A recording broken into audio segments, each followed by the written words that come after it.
আসসালামু আলাইকুম রহমতুল্লাহি ওয়া বারাকাতুহু। সম্মানিত দর্শক, পত্রপত্রিকা খুললে প্রায় কিছু দৃশ্য আমরা দেখতে পাই, আর সামাজিক মাধ্যমে সেই দৃশ্যগুলো রীতিমতো সয়লাব। তাহলে নিষিদ্ধ সংগঠন ছাত্রলীগ, তাদের নেতা বা কর্মী ধরা পড়েছেন। কেউ ধরা পড়েছেন ঢাকা বিশ্ববিদ্যালয়ে পরীক্ষা দিতে এসে, কেউ ধরা পড়েছেন তিনি বাজার করতে এসেছিলেন কোনো একটা জায়গাতে, বা কেউ ধরা পড়েছেন যে তারা কোনো বিয়ের অনুষ্ঠানে এসেছিলেন বিয়ে খেতে। এবং অবাকের ব্যাপার হলো যে যাদেরকে দেখতে পাচ্ছি দৃশ্যপটে তাদেরকে ছাত্রলীগের মতো মনে হচ্ছে না। অর্থাৎ বলা হচ্ছে ছাত্রলীগের ইতিমধ্যে তারা খোঁচা খোঁচা দাড়ি, শিবিরের যে দাড়ি আছে সেরকম খোঁচা খোঁচা দাড়ি তারা রেখেছে, এবং কোনো অবস্থাতেই তারা কি ছাত্রলীগের কর্মী না শিবিরের কর্মী ওরকম বোঝা যাচ্ছে না। গত 15 বছরে ছাত্রলীগের একটা মডিউল তৈরি হয়েছিল। সেই মডিউলটা ছিল এমন, অনেকটা সাদ্দামের মতো, ছাত্রলীগ সভাপতি সাদ্দামের মতো গেঞ্জি পরবে, তারপরে রংচটা জিন্স পরবে, হাতে দামি মোবাইল থাকবে, সিনা উঁচু করে চলবে, তারপরে খুব ঝটাপট ঝটাপট কথাবার্তা বলবে, তারা চোখে চোখ রেখে কথা বলবে। এইরকম তাদের একটা সাহসী মনোভাব তারা গড়ে তুলেছিল।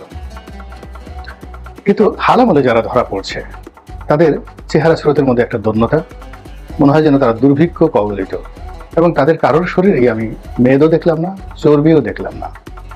নর্মালি আমাদের যে শরীর, সেই শরীরে আপনি ধরেন যদি 1 মাস লাগে আপনার শরীরে মেদ জন্ম নিতে, কিন্তু 1 বছর লাগবে সেই 1 মাসের মেদ যদি আপনি স্বাভাবিক নিয়মে ঝরাতে চান। তো ছাত্রলীগ যদি 15 বছরে যে সারা শরীরে তারা মেদ জমিয়েছে, বেশিরভাগ ছাত্রলীগের আপনি বড় বড় নেতা দেখবেন তাদের বেশ ভুঁড়ি আছে, তারপরে তাদের যে গালের যে মাংস সেখানে চর্বি থলথল করছে, তারপরে অনেকের থুতনির নিচে বেশ কিছুটা অংশ ঝুলে গিয়েছে, গায়ের রং বেশ ঘি অথবা মাখনের যে রং আছে ওই রকম কালো হলেও বেশ আকর্ষণীয় তাদের রং হয়ে গেছে। অর্থবিত্ত ক্ষমতার কারণে তাদের এই জৌলুস। তো এই সকল জৌলুস চলে যাওয়ার জন্য কিন্তু মোটামুটি বছরখানেক সময় লাগে। তো আওয়ামী লীগের পতন আসলে 1 বছর হয়নি। তো সেক্ষেত্রে ছাত্রলীগের যে সমস্ত লোকজন ধরা পড়বেন তাদের পোশাক পরিচ্ছদ থেকে শুরু করে অনেক কিছুর মধ্যেই একটা ছাত্রলীগ ভাব থাকবে। কিন্তু অবাক করার ব্যাপার হলো যে এরা কেউই ওইরকম নন। যাদেরকে ধরা হয়েছে তাদের জীর্ণ শীর্ণ দেহ, দুর্ভিক্ষ কবলিত, অনেকটা ওই রবিউল, যে সিনেমাতে রবিউল ছিল, চিকন যে একজন যাকে বলা কৌতুক অভিনেতা ছিলেন রবিউল, তার মতো চেহারা, মুখে খোঁচা খোঁচা দাড়ি, চোখ দুটো কোটর আগত, মনে হয় যেন অনেক দিন তারা খায়নি, সারা চোখে মুখে আতঙ্ক, মনে হয় যেন এখনই তাদেরকে ক্রস ফায়ারে ফেলে দেওয়া হবে, এবং নির্বাক, তাদের কোনো বক্তব্য নেই, নাথিং। সাধারণত শক্তিমান বা যে কোনো একজন লোককে ধরলে তার বক্তব্য থাকে, কাউন্টার থাকে। এই যেমন ছাত্রলীগের কয়েকজন নাম করা লোককে ধরা হয়েছে, যেমন শামসুনার হলের সভানেত্রীকে ধরা হয়েছে বা সাধারণ সম্পাদক, তিনি ওই অবস্থাতে জয় বাংলা বলে স্লোগান দিয়েছেন, মুষ্টিবদ্ধ হাত উপরে উঠে জিন্স প্যান্ট পরে, মনে হয়েছে না বাঘের বাচ্চা, ধরেছে তো ধরেছেই। তারপর সেই 32 নম্বরে বেশ কয়েকজন ছাত্রলীগ নেতা বা নেত্রী বা কর্মী, তাদেরকে ধরা হয়েছে, তারা ওখানে বসে জয় বাংলা জয় বঙ্গবন্ধু বলেছে। এরপরে ডক্টর আসিফ নজরুলের যে সাবেক স্ত্রী রোকেয়া প্রাচী, তিনি যে সাহসিকতা নিয়ে রায় বাঘিনীর মতো যে বক্তব্য দিচ্ছেন, অবস্থা দৃষ্টি মনে হচ্ছে যে বাংলাদেশে যে শেখ হাসিনার শাসন নেই, এটি রোকেয়া প্রাচীকে দেখে মনে হয় না। তিনি আগের মতোই সাহস দেখে কথাবার্তা বলে যাচ্ছেন।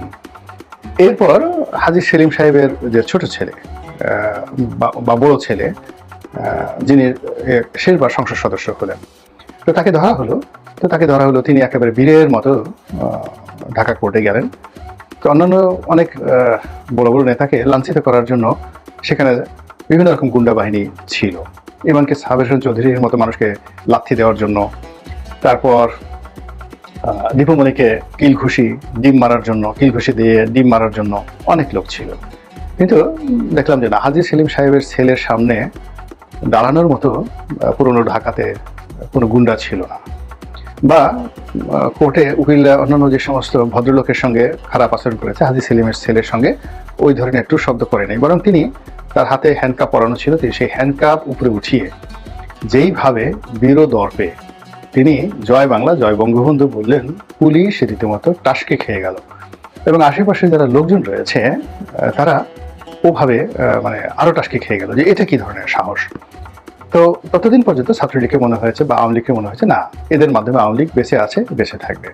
কিন্তু হাল আমলে এই নিষিদ্ধ সংগঠন ছাত্রলীগের যাদেরকে ধরা হচ্ছে, এদেরকে দেখে মনে হচ্ছে একেবারে এরা ডিম চোর, কলা চোর, কচু চোর, চুরি করে গণপিটুনি খেয়েছে, তারপরে তাদেরকে ধরে সামনে আনা হয়েছে। এবং এদের চেহারা শুরু দেখে কোনো অবস্থাতে এদেরকে মনে হচ্ছে না যে এরা ছাত্রলীগের কর্মী। এদেরকে মনে হচ্ছে যে এরা সেই আওয়ামী লীগ জমানাতে যে নাটক হতো, জঙ্গি নাটক হতো, বা শিবির কবি বলে বিভিন্ন নিরীহ মানুষকে ধরা হতো, এরকম হয়তো ধরা হয়েছে, আমরা জানি না। এই গেল একটা খবর। দ্বিতীয় একটা খবর হলো যে নতুন যে কিংস পার্টি, বেশ কয়েকটা, একটা দুটো না, বেশ ৬-৭টা কিংস পার্টি এই মুহূর্তে মার্কেটে তারা তৎপরতা চালাচ্ছে। সমন্বয়কদেরকে নিয়ে একটা কিংস পার্টি, আর আওয়ামী লীগ জমানাতে ৩-৪টি ছোট ছোট পার্টি ছিল যারা রয়ের কাছ থেকে টাকা নিত, ডিজিএফআই এর কাছ থেকে টাকা নিত, মোসাদের কাছ থেকে টাকা নিত। তারা এই জমানাতেও they are working as a king's party. তারা জামাতের বি টিম, সি টিম বা ডক্টর মোহাম্মদ ইউনূসের বি টিম, সি টিম হিসেবে খুবই সুকৌশলে তারা কাজ করে যাচ্ছে। এবং এই যারা কিংস পার্টি আছে তাদের প্রধান টার্গেট হলো, তাদের তো আসলে লোকজন নেই, কর্মী নেই, আবার অনেকের টাকাও নেই, টাকা নেই। তো ছাত্রলীগের হাতে টাকা আছে, আওয়ামী লীগের হাতে টাকা আছে, এখন তারা যে কোনো মূল্যে ছাত্রলীগ, যুবলীগ, যুব মহিলা লীগ, আওয়ামী লীগ এদেরকে যে কোনোভাবে যদি সুকৌশলে পুনর্বাসন করতে পারে, তাহলে একে তো অর্থনৈতিক সমস্যা চলে যায়, দ্বিতীয়ত শক্তিমত্তা। মানে এরা ছাত্রলীগের অনেক যারা আছেন, যারা রামদা চালাতে এত সুন্দরভাবে তারা রামদা চালাতে পারেন, যেটি দেখে আপনার মানে মন ভরে যাবে। চাপাতি, কি করে চাপাতি চালাতে হয়, এরা ছাত্রলীগ গত 15 বছরে তারা যে ট্রেন আপ হয়েছে, তাদের চাপাতির সামনে দাঁড়ানোর মতো অবস্থা এখন কারোর নেই। এবং তারা কিছু কিছু ক্ষেত্রে রক কাটার ক্ষেত্রে সেই শিবিরের যে ঐতিহ্য, সেই ঐতিহ্যটাও কিন্তু ছাত্রলীগ ম্লান করে দিয়েছিল। তো এই জিনিসগুলো এখন এরকম একটা মিলিটেন্সি, এরকম একটা শক্তি, এরকম একটা ফোর্স, এটিকে কোনো অবস্থাতে হেলাফেলা করা যায় না। এই জন্য এদেরকে পুনর্বাসন করার জন্য, নিজেদের শক্তিমত্তা বৃদ্ধি করে বিএনপির বিরুদ্ধে লাগানোর জন্য, ক্ষেত্র বিশেষে জামাতের বিরুদ্ধে লাগানোর জন্য, ক্ষেত্র বিশেষে আওয়ামী লীগের বিরুদ্ধে লাগানোর জন্য একটা বিরাট চক্র কিন্তু বাংলাদেশে কাজ করে যাচ্ছে। তো যাই হোক, সেই কাজেরই একটা ধরা পড়েছে, সেটা হলো ঢাকা শহর থেকে শুরু করে সারা বাংলাদেশে যে সকল সিটি কর্পোরেশন রয়েছে, পৌরসভা রয়েছে, এখানে যে সকল কাউন্সিলর রয়েছেন যাদেরকে সরকার পদচ্যুত করেছে, তাদেরকে আবার ক্ষমতা ফিরিয়ে দিয়ে এই কিংস পার্টিগুলোতে তাদেরকে পুনর্বাসন করার জন্য যে কথাবার্তা হচ্ছে, সেটি নিয়ে কিন্তু নিদারুণ আলোচনা হচ্ছে। তো এই গেল একটা বিষয়। দ্বিতীয় যে বিষয়টি হলো যে ছাত্রলীগের যারা কৌশলী লোক, বুদ্ধিমান লোক, তারা এখন কৌশলে দাড়ি রেখে, টুপি পরে মসজিদে গিয়ে তারা ইসলামপন্থী হওয়ার চেষ্টা করছে। সঙ্গত কারণে ইসলামপন্থী হিসেবে তারা জামাতকে 1 নম্বরে পছন্দ করছে। কারণ হলো গত 15 বছরে জামাতের একটা বিরাট অংশ তারা তাদের বেশভূষা পরিবর্তন করে, তারপরে পরিচয় গোপন করে তারা ছাত্রলীগের মধ্যে মিশেছিল।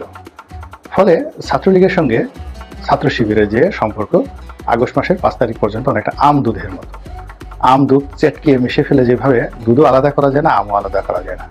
প্লাস এদের মধ্যে যে কিছু বন্ধুত্ব হয়নি তাও বলা যাবে না, বিয়ে শাদী যে হয়নি তাও বলা যাবে না। অর্থাৎ শিবিরের ছাত্র শিবিরের যে মহিলা শাখা, তাদের সঙ্গে যে ছাত্রলীগের কোনো নেতার বিয়ে হয়নি তাও যেমন বলা যাবে না, আবার কোনো ছাত্রলীগ নেত্রীর সঙ্গে যে ছাত্র শিবিরের কোনো নেতার বিয়ে হয়নি তাও বলা যাবে না। তো বিয়ে শাদীর সম্পর্কটা এত মারাত্মক যে এটা আপনি অস্বীকার করতে পারবেন না। এবং তাদের মধ্যে যদি কোনো সন্তান সন্ততি পয়দা হয়ে থাকে, আপনি তো বন্ধন ছিন্ন করতে পারবেন না, আত্মীয় সংখ্যা বাড়তে থাকবে। ফলে শিবিরের যখন বিপত্তি গিয়েছে, তখন তারা যেভাবে ছাত্রলীগ আশ্রয় নিয়েছে, অথবা শিবির কৌশল করে ছাত্রলীগের ভিতরে ঢুকেছে, মূলত তারা বলতেছে ইসলামে এই ধরনের কূটনীতির বিধান আছে, আল্লাহ রাসূলের জমানাতে এরকম ঘটনা ঘটেছে। তো সেই ঘটনা যদি শিবির করতে পারে, ছাত্রলীগ এরকম করতে পারবে না। ছাত্রলীগ এখন সেই শুধু শিবিরকে নয়, সে তারা মামুনুল হকের দলে যদি ঢুকে যায়, আট্টশিল্পী সাহেব ঢুকে যায়, অনেকে বলছে যে জাতীয় পার্টির মধ্যেও ছাত্রলীগ ঢুকে গিয়েছে। এখন এই যে ছাত্রলীগ, তার যে বিশাল সংগঠন, এই বিশাল সংগঠন সত্যিকার অর্থে যদি ম্যাট্রিকুলাসলি ডক্টর মোহাম্মদ ইউনূসের অফিসেও ঢুকে যায়, তাতেও কিন্তু আমি খুব অবাক হব না। এবং এই যে খোঁচা খোঁচা দাড়ি, তারপর শেষে উপরে পাঞ্জাবি, নিচে জিন্স প্যান্ট, পিছনে চাপাতি, চিন্তা করেন তো কেমন একটা সমীকরণ হবে, যে সমীকরণের ফলে রাজনৈতিক অঙ্গনে যে রসায়ন হবে আগামী দিনে। একবার একটু কল্পনা করতে পারেন যে ছাত্রলীগ সাধারণত জয় বাংলা বলে, জয় বাংলা না বলে তারা কৌশলগত কারণে নারায়েত তকবীর ধ্বনি দিল। এবং নারায়ণ তকবীর ধরিয়ে দিয়ে পিছন থেকে ওই যে যেটা লুকায় রাখছিল রামদা বা চাপাতি, চমৎকার ভাবে সেটা বের করলো, বের করে তারপর আল্লাহু আকবার বলে কিছু একটা করলো। বদনামটা কার হবে এবং সেই পরিস্থিতি আপনি কিভাবে সামাল দেবেন? এবং মানুষের যে অরণ্য, অর্থাৎ মানুষের যে ভিড়, এটি এত দুর্বোধ্য, বনের মধ্যে কাউকে খুঁজে পাওয়া খুব সহজ বিষয়, মরুভূমির মধ্যে কোনো কিছু খুঁজে বের করা সহজ বিষয়, কিন্তু জনারণ্যে, মানুষের অরণ্যে যদি কেউ হারিয়ে যায়, সেখান থেকে তাকে বের করা সত্যিকার অর্থে দুর্ভোগ একটি বিষয়। এখন বাংলাদেশে আপনি ছাত্রলীগকে রাজনীতি করতে দেবেন না, আওয়ামী লীগকে রাজনীতি করতে দেবেন না, দেখা হলে জুতোর মালা পরাবেন, দেখা হলেই তাকে ধরবেন, তারপর শেষে তাকে নিষিদ্ধ সংগঠন বলে তাকে বিভিন্ন তকমা দিয়ে তার সঙ্গে ঠাট্টা করবেন, মস্করা করবেন, আর সে বসে বসে আঙ্গুল চুষবে, এটি হয় না। এটি ছাত্রলীগের পরিবর্তে যদি এখানে একেবারে পাবনা থেকে বের হওয়া, একেবারে সদ্য মানে জাস্ট বের হয়েছে এরকম কোনো উন্মাদ, বদ্ধ উন্মাদ, তাকেও যদি আপনি এরকম একটা পরিবেশ পরিস্থিতিতে ফেলেন, সেও কিন্তু তার ভুল পাল্টাবে এবং সেও মানে তার হাল এবং সুরত পাল্টিয়ে পরিবেশ পরিস্থিতি সঙ্গে সামঞ্জস্য রেখে তারপর শেষে কাজ করার চেষ্টা করবে। আশা করি এখনকার যারা কর্তা ব্যক্তি রয়েছেন, সিদ্ধান্ত নিচ্ছেন, তারা বিষয়ের গুরুত্বটি বুঝতে পেরেছেন। আল্লাহ আমাদের সবাইকে হেদায়েত দান করুন এবং হেফাজত করুন। আসসালামু আলাইকুম ওয়া রাহমাতুল্লাহি ওয়া বারাকাতুহু।